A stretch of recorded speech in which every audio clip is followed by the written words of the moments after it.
अधिकतर लोग यही सोचते हैं कि खराटे सिर्फ पुरुष को आते हैं, महिलाओं को नहीं, जबकि इस बात में बिल्कुल भी सच्चाई नहीं है। खराटे किसी को भी आ सकते हैं। ऐसा माना जाता है कि गले का पीछा हिस्सा जब संकरा हो जाता है और ऑक्सीजन जब उस रास्ते से होकर आती है, तब आसपास के टिश्यू वाइब्रेट करने लगते हैं। इसी वजह से खराटे आते हैं। खराटों की वजह से लोगों की नींद तो खराब होती है, साथ ही साथ इसे अच्छी आदत भी नहीं माना जाता, इसलिए हर कोई इसे बचने के उपाय ढूंढता रहता है। तो चलिए हम आपको बताते हैं कि आप खराटों से बचने के लिए क्या करें।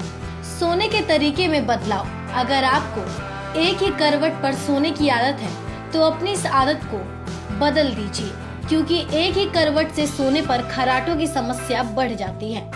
नाक को साफ रखें। आपको हमेशा अपनी नाक को साफ रखना चाहिए, क्योंकि नाक से हम सांस लेते हैं और सांस लेने में समस्या के कारण ही हमें खराटे आते हैं। गर्म पानी का सेवन। गर्म पानी के सेवन से गले की नलियां खुलती हैं और हम आराम से सांस ले पाते हैं, इसलिए रोज सोने से पहले गर्म पानी का सेवन जरूर करें।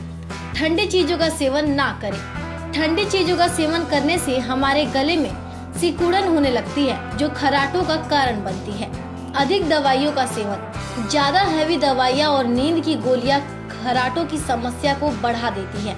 कहा जाता है कि खांसी की दवाइयों की वजह से शरीर की मांसपेशियों को आराम मिलता है, जिसकी वजह से भी खराटे आते हैं।